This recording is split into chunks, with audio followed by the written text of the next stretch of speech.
bem, muito bem, muito bem. Falaremos do Banco Inter, um SOS aqui dos bancos digitais. Vamos começar pelo Banco Inter. Na verdade, um SOS de todo mundo, né? Na Bolsa de Valores como um fato completo. Bom, Banco Inter faz parte de um mercado onde tem muita expectativa futura, um mercado muito volátil, né? Como é o das fintechs, tá? E não teve outra, né? Uma belíssima variação essa semana, a semana mais cruel do mercado financeiro dos últimos tempos.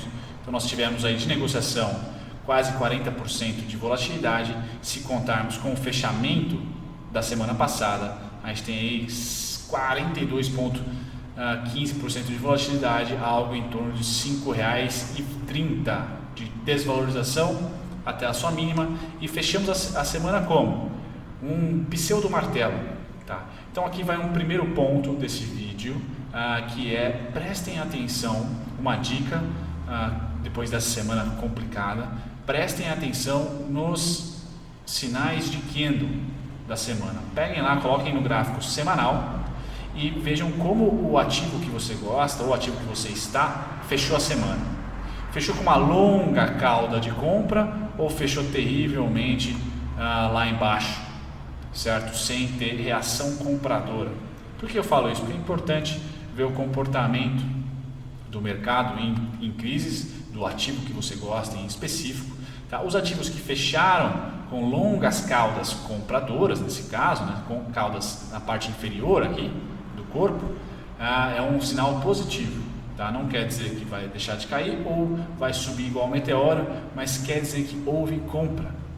Se essa compra é médio, curto, longo prazo, se é fundo, se é banco, se é, enfim, qualquer outra coisa, a gente não vai saber ainda, tá? Porque não estamos com as novidades dos encarteiramentos ou não dos grandes fundos das instituições financeiras. Mas é sempre importante ver durante a crise pelo menos o estímulo. Na semana inteira dá para se estopar muita gente, tá? Então não é só stop que a gente tem que classificar, na minha opinião, essa cauda aqui. Quer dizer também que houve compras, tá? Então a gente vê aqui no diário, tá? Negociação aqui, tá? E negociação aqui também. Legal, importante, isso eu acho interessante.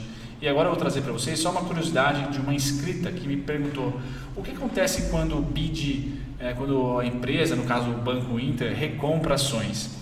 Isso em termos contábeis, aqui eu vou tentar tagarelar para vocês, porque eu não tenho a certeza absoluta, mas essa recompra das ações, em termos contábeis e financeiros, vai lá para o patrimônio líquido da empresa, tá certo? E coloca lá na tesouraria, ações em tesouraria.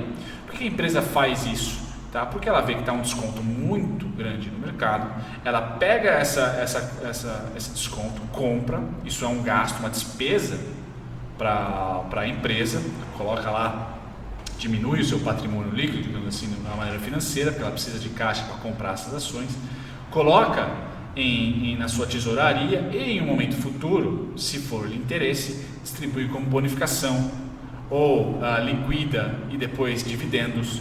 Ou seja, é benéfico à empresa, nesses casos de volatilidade enorme, fazer recompra das ações, porque pode ter sido justamente ela que gerou essa cauda, tá? Então a ideia é estabilizar, ou igual o Banco Central faz com o dólar, em tese, que é suavizar os grandes movimentos de alta vendendo dólar.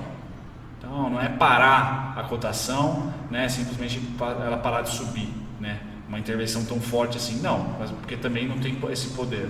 Essa ferramenta não é tão assim, é vulnerável a essa oscilação, mas dá uma suavizada, tá? Então, toda empresa que anunciar compra ou recompra de ações nesse momento, eu acho responsável. A empresa que está tentando ali trazer para o mercado acionistas ou possíveis acionistas o interesse dela, em comprar o próprio produto, o próprio negócio, né? 2, tentar diminuir, suavizar a volatilidade, tá? Trazendo mais segurança, trazendo menos pânico, tá certo? Menos variação na carteira, desde fundos até pessoas físicas.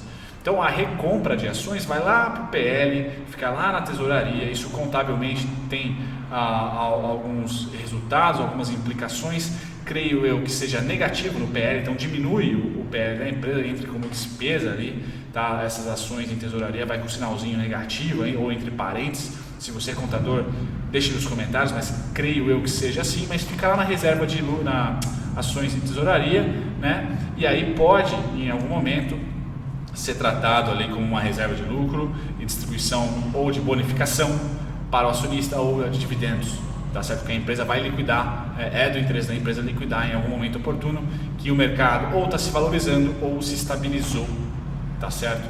Então eu acho que é prudente empresas fazerem recompras. Nos Estados Unidos é mais normal essas recompras, é mais rotineiro, tá? Que é simplesmente, nesse caso, para trazer uma suavização do movimento. Legal. Então, se você receber do RI recompra da empresa, das próprias ações, não veja isso como, na minha opinião, aqui é sempre opinião, tá, galera? Como um fator negativo. A empresa está trabalhando, está de olho no mercado e vê ali não só o interesse, né, em estar recomprando a preços mais em conta, mas também vai lá para a tesouraria e isso deve voltar com benefício para acionista, tá? Benefício para acionista. Legal. O que nós temos aqui no Banco Inter, né? Uma volatilidade bem grande, tá? O que mais me chama atenção é a parte compradora agora, para vocês não ficarem à mercê do que pode vir a acontecer. O principal fluxo de compra, na minha opinião, para o Banco Inter era esse cara aqui, né? Era esse cidadão aqui que volta diversas vezes, né? Então, a gente fez vários vídeos ano passado, né? Falando desse fluxo de alta que sempre encaixava ali os topinhos, né? Um negócio que voltava e voltava sempre. Bom, no momento atual, fechou nele, tá? Então o Banco Inter, com as notícias, na minha opinião, se estabilizando, deve ficar entre R$10, tá? E 7,50. Com as notícias vindo, tendo novas notícias ruins, 6,15 é a próxima parada que eu tenho. Então 7,50 e 6,15 são os últimos pontos de interesse meu no Banco Inter. Se ele vier a ser negociado abaixo disso, é igual a IRB, abaixo dos 15 e pouquinho lá não tem interesse. Eu espero voltar acima, testar de cima para baixo essa região de 6,15 e 7,50 para continuar ou para retomar para mim os alvos de 10, que está no preço, e 14,23. O 14,23, para você que é longo prazo do Inter, é emblemático. Tá certo? Assim como o 9,99 pode ser uma primeira fortaleza de resistência, na minha opinião, se você for fazer um planejamento de volatilidade do Banco Inter, né, traçando ali pontos que vão ser fortes para o próximo semestre, eu diria 14,23 a 6,15 você tem que estar ali numa volatilidade, tá? 14,23 a R$10 é se as coisas se amenizarem, tá certo? Se amenizarem, aqui eu acho que a volatilidade não deve passar desse retângulo até junho, maio, junho, porque é quando a bolsa sofre historicamente um probleminha pelas divulgações dos resultados do primeiro trimestre de cada ano, que sempre vem um pouquinho mais fraco, tá? Então aqui é uma região onde eu acho que para o médio prazo deve concentrar. As coisas piorando, tá? Deve ficar entre 7,50 e 6,15, tá? Qualquer coisa abaixo, para mim, fica em limbo, não tem interesse, por exemplo, em preço médio, blá, blá, blá, essas coisas aradas, tá? Somente acima dos 6,15 e 7,50, tá certo, cara? Então, dessa maneira, eu acho que eu trago para vocês o mais importante. Qual que é o curto prazo? As coisas melhorando, a notícia se amenizando, deve ficar entre, vamos por aí, vai 7,50 a 14,23 ou 9,99 a 14,23.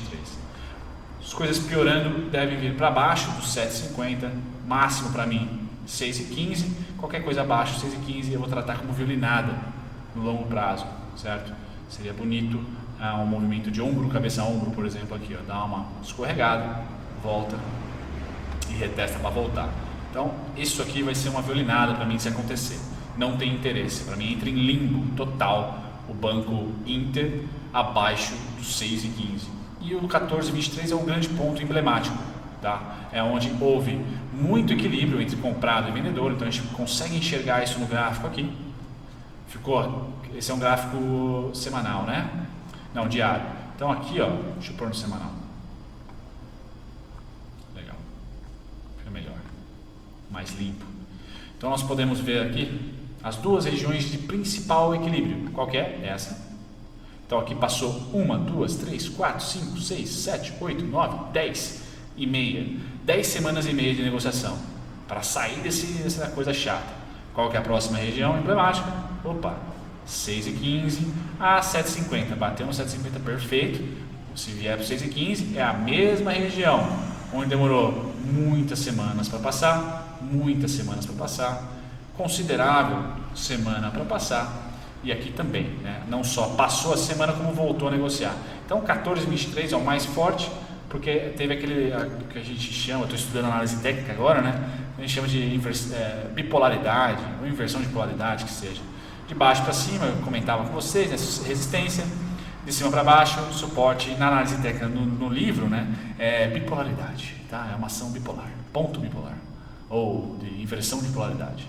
Então aqui é a região mais crítica. Se você é um holder e quer esperar por tendência, né, é fechar acima do 14,23, tocar aqui de cima para baixo, liberou a tendência, na minha opinião, liberou o céu ao limite, né, liberou aqui a valorização do ativo. Tudo abaixo do 14,23 é pancada aqui, é patada do urso, tá? Então se você vende ações, eu acho que o melhor ponto de venda do Inter está em 14,23. Se vier para cá, vai fazer um movimento muito parecido com esse, né? E crau, aqui deve ter venda, tá? Dos 14 aos 10, tá? No caso do Inter, como é uma ação que está, uma empresa, né, que está ainda cavalgando, né, tentando achar o seu espaço na lucratividade, não só no atendimento do público, é uma ação que eu faria short, tá? Não seria uma ação que eu teria a negação ética, digamos assim, de fazer short, de apostar contra, né? Mas aqui 14,23 eu acho que é um período, é uma faixa de preço de boa volatilidade de venda dos 14 aos 10, tá? Dos 14 aos 11 seria um ponto interessante. Tá certo, galera? Então essa é a volatilidade que eu espero para o Banco Inter no curtíssimo prazo, curto, né? Dependendo de quanto demorar o corona, de quanto for a crise do petróleo principalmente. Bom, e assim vocês ganham esse conteúdo, certo? Vou convidar vocês sempre a invadirem a descrição dos vídeos, tá? Tem lá Agente Autônomo de Investimento, se você precisa conversar com algum, que é o Gui, todos os contatos dele. Tem conteúdos gratuitos, o único pago é o Mestre dos Dividendos, tá certo? O resto, aulas, e-books, relatórios, tudo free para vocês. Invadam a descrição e principalmente, né, depois que vocês consumirem algum tipo de conteúdo, manda um e-mail, deixa um comentário, e-mail é melhor, mas comentário também, eu tô com dúvida nisso, aquele outro. Aproveitem esse tempo de incerteza monstra. Eu nunca vivi uma semana dessa, nunca. Eu vivi o Joesley Day. O Joesley Day foi tipo playground, foi sardinha. O Joesley é um sardinha, né? O que é o Joesley? Nada, né, na história agora.